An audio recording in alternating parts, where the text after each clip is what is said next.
राधे राधे मेरे प्यारे भाइयों बहनों माताओं व बंधुओं, संस्कार की बातें चैनल में आपका स्वागत है। बंधुओं, आज मैं आपके लिए लेकर आई हूँ फागुन मास में शिव महापुराण की कथा।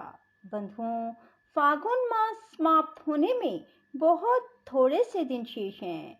यदि आप इन दिनों भी प्रतिदिन शिव महापुराण की इस कथा को सुन लेते हैं तो भगवान शिव की आप पर असीम कृपा होगी। भगवान शिव आपको मन चाहा वर प्रदान करेंगे। बंधुओं, पूर्ण विश्वास सच्ची निष्ठा के साथ ही शिव महापुराण की कथा को सुने और कथा को जब भी सुने पूरे सुने। सुनने के बाद कमेंट बॉक्स में जय शिव शंकर भोलेनाथ जरूर लिखें। बोलो शिव शंकर भोलेनाथ की जय हो।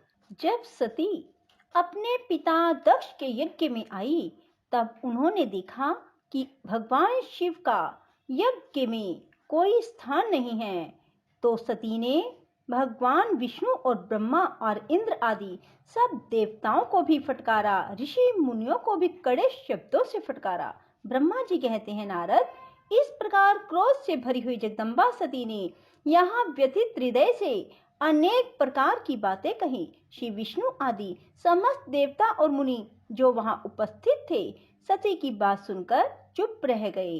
अपनी पुत्री के वैसे वचन सुनकर कुपित हुए दक्ष ने सती की ओर क्रूर दृष्टि से देखा और इस प्रकार कहा। दक्ष बोले, भद्रे, तुम्हारे बहुत कहने से क्या लाभ, इस समय यहाँ तुम्हारा कोई काम नहीं।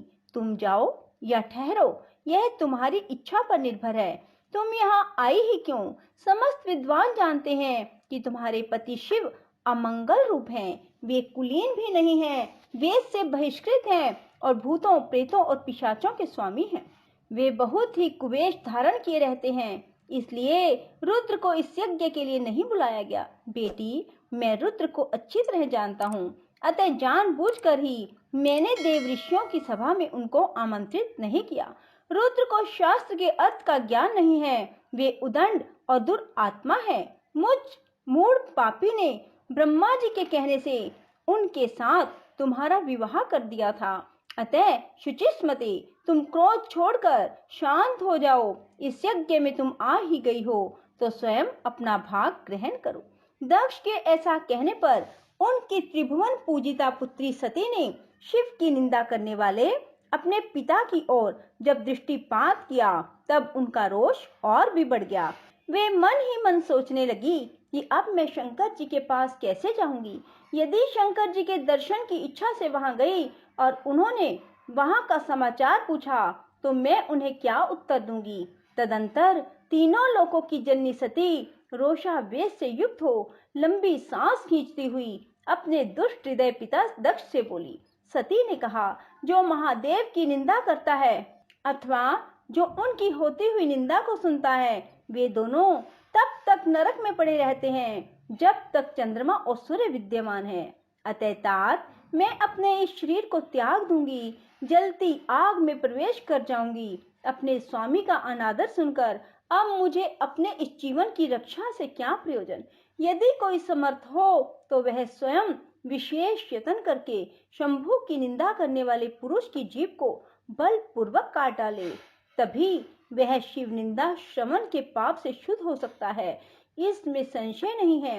यदि कुछ कर सकने में असमर्थ हो तो बुद्धिमान पुरुष को चाहिए कि वह दोनों कान बंद करके वहां से निकल जाए, इससे वह शुद्ध रहता है, दोष का भागी नहीं होता, ऐसा श्रेष्ठ विद्वान कहते हैं। इस प्रकार धर्म नीति बताने पर सती को अपने आने के कारण बड़ा पश्चाताप हुआ।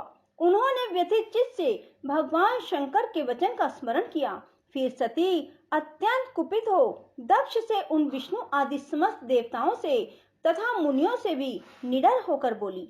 सती ने कहा, तात, तुम भगवान शंकर के निंदक हो, इसके लिए तुम्हें पश्चाताप होगा। यहाँ महान दुख भोग कर अंत में तुम्हें यातना भोगनी पड़ेगी।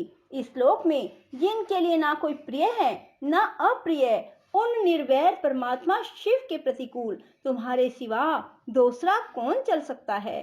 जो दुष्ट लोग हैं वे सदा ईर्ष्या पूर्वक यदि महापुरुषों की निंदा करें तो उनके लिए यह कोई आश्चर्य की बात नहीं है, परंतु जो महात्माओं के चरणों की रस से अपने अज्ञान अंधकार को दूर कर चुके हैं उन्हें महापुरुषों की निंदा शोभा नहीं देती। जिनका शिव यह 2 अक्षरों का नाम कभी बातचीत के प्रसंग से मनुष्यों की वाणी द्वारा एक बार भी उच्चारित हो जाए तो वह संपूर्ण पाप राशि को शीघ्र ही नष्ट कर देता है। उन्हीं पवित्र कीर्ति वाले निर्मल शिव से तुम द्वेष करते हो? आश्चर्य है, वास्तव में तुम अशिव रूप हो। महापुरुषों के मन रूपी मधुकर ब्रह्मानंद में रस का पान करने की इच्छा से जिनके स्वार्थदायक चरण कमलों का निरंतर सेवन किया करते हैं उन्हीं से तुम मूर्खतावश द्रोह करते हो।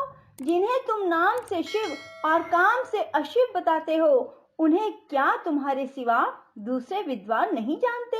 ब्रह्मा आदि देवता, सनक आदि मुनि, अन्य ज्ञानी क्या उनके स्वरूप को नहीं समझते?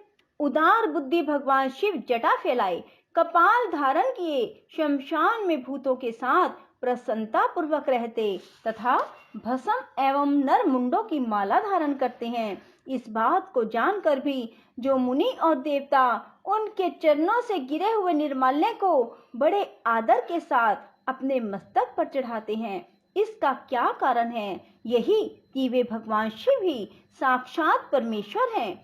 पर वृत्ति और निवृत्ति 2 प्रकार के कर्म बताए गए हैं। मनीषी पुरुषों को उनका विचार करना चाहिए।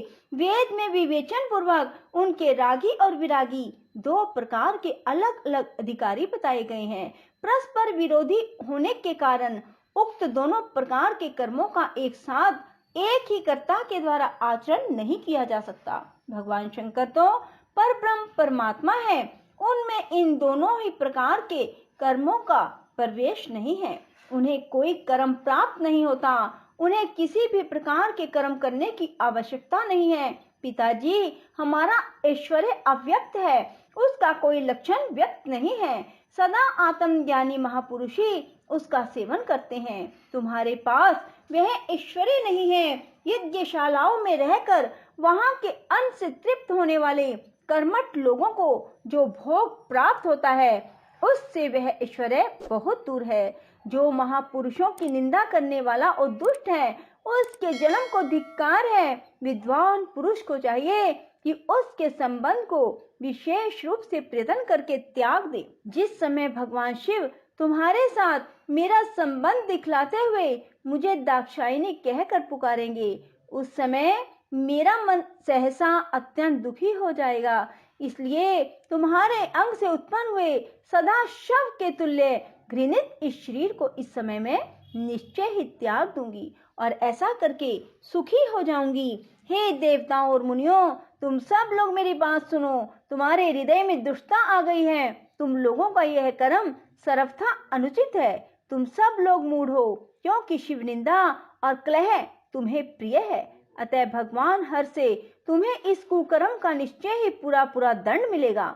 ब्रह्मा जी कहते हैं, नारद, उस यज्ञ में दक्ष और देवताओं से ऐसा कहकर सती देवी चुप हो गई और मन ही मन अपने प्राण वल्लभ शंभु का स्मरण करने लगी। बोलो शिव शंकर भोलेनाथ की जय हो। राधे राधे, जय श्री कृष्णा। बंधुओं, यदि आपको हमारी वीडियो पसंद आए तो इसे लाइक करें और शेयर भी जरूर करें। धन्यवाद।